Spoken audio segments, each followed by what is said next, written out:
That Thursday night in Austin should have been the most brilliant chapter in the memoir of my life, but it turned out to be a meticulously staged drama designed to bring me down at the very peak of my success.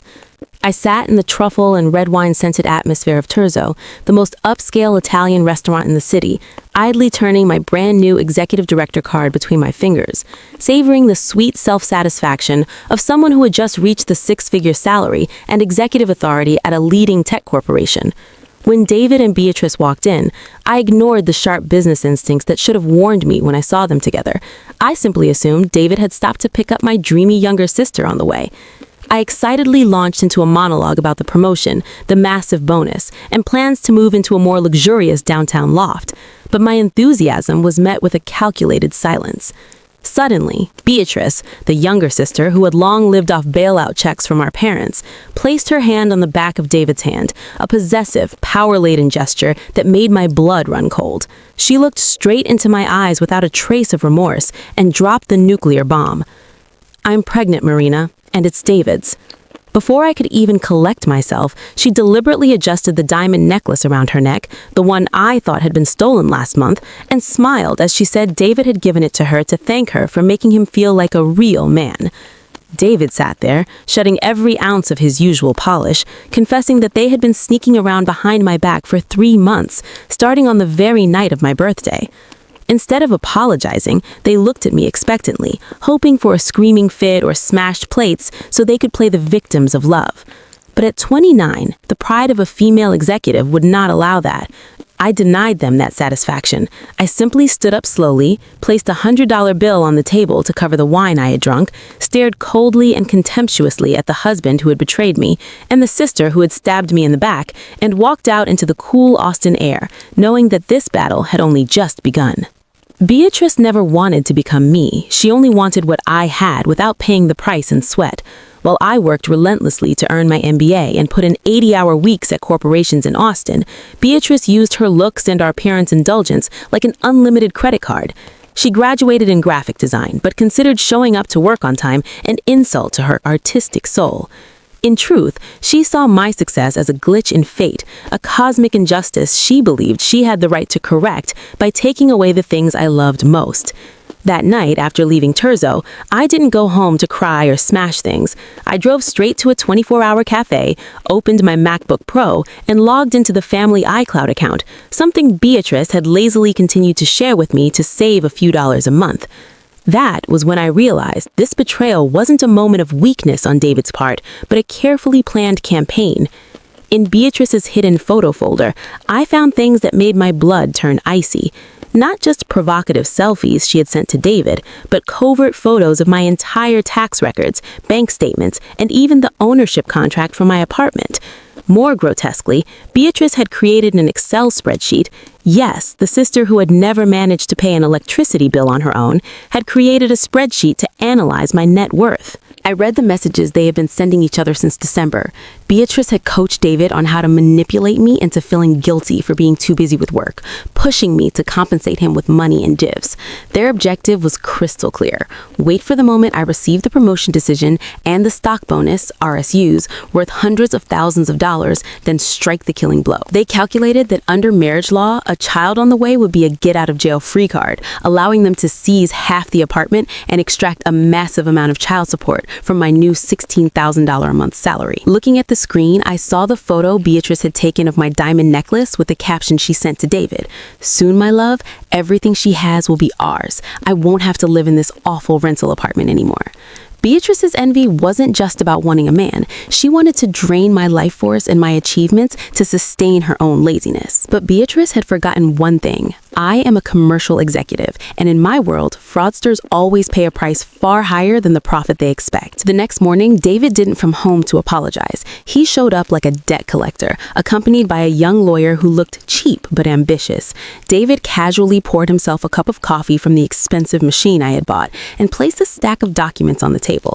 He wanted a civilized divorce, in his words, which meant I was to give him half the value of the $400,000 apartment, 50% of my startup equity that was about to vest, and a monthly alimony payment so he could maintain his current lifestyle while taking care of the child he was expecting with Beatrice. David looked straight into my eyes with a smug half smile.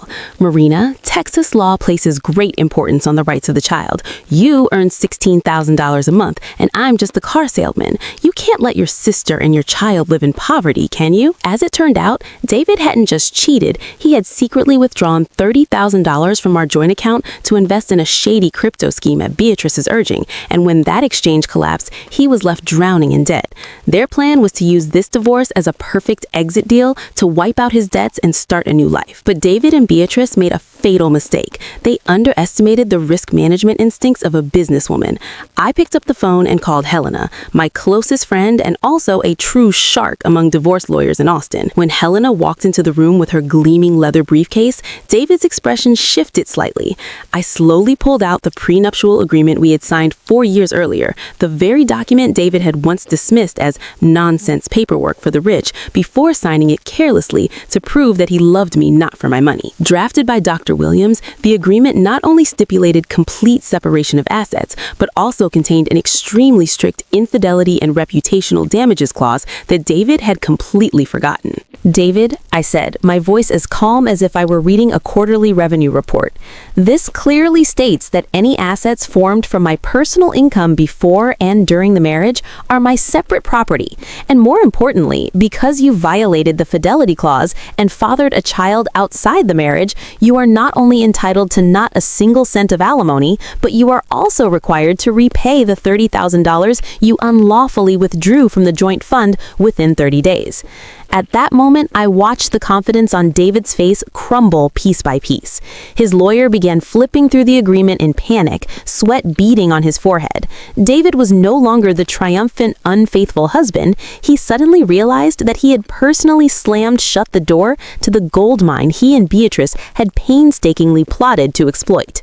I proactively suggested one final reconciliation dinner at Terzo, where everything had begun. Beatrice arrived looking like a soon-to-be high society wife, wearing a silk dress I knew she had charged to David's backup credit card.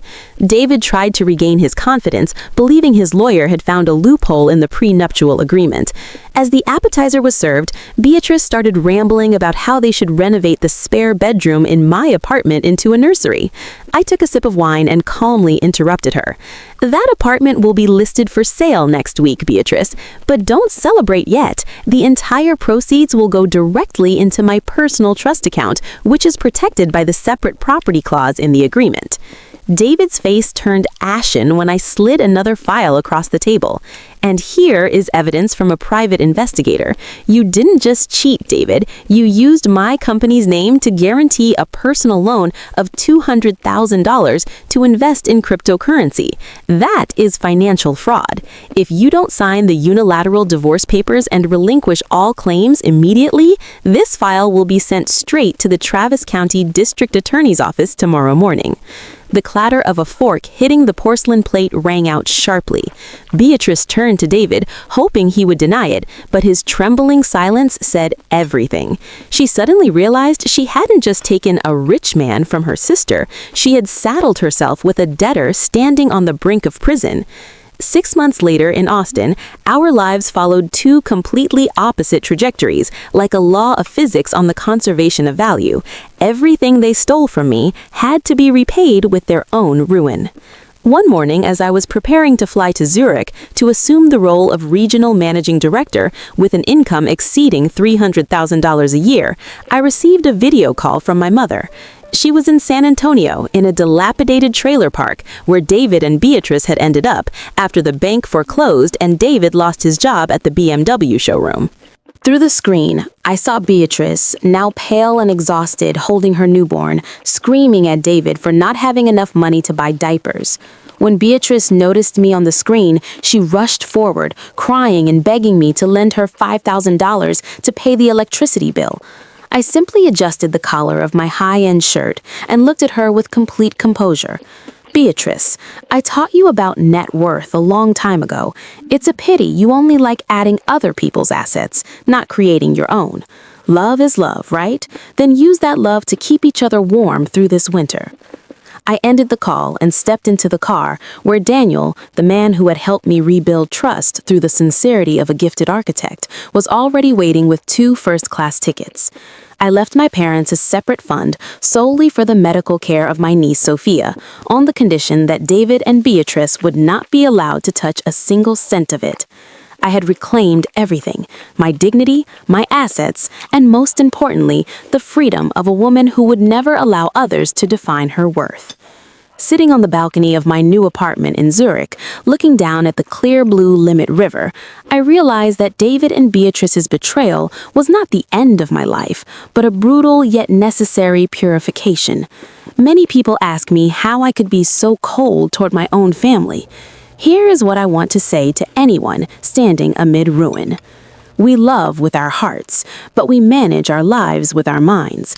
Signing a prenuptial agreement is not a sign of distrust. It is a form of respect for one's own labor. If a man feels offended when you mention protecting your assets, that is the very first sign that he is not worthy of building a future with you. Do not waste time screaming or seeking justice from people without integrity. Use that anger as fuel for advancement. When you stand on a new level, those who once hurt you will become so small that you won't even bother looking down. Family is a place for love, but if relatives treat your success as a mine to be excavated, have the courage to cut ties. I help my niece Sophia because the child is innocent, but I absolutely will not pay for the laziness and treachery of my sister. The smallest signs, a missing necklace, a furtive glance, a strange Excel spreadsheet, are all pieces of a larger picture. Never ignore the instincts of a business person when they warn you of risks in your personal life. Now, beside Daniel, I understand that a healthy relationship is one in which 2 people stand independently but choose to walk together. I no longer need a man to complete me.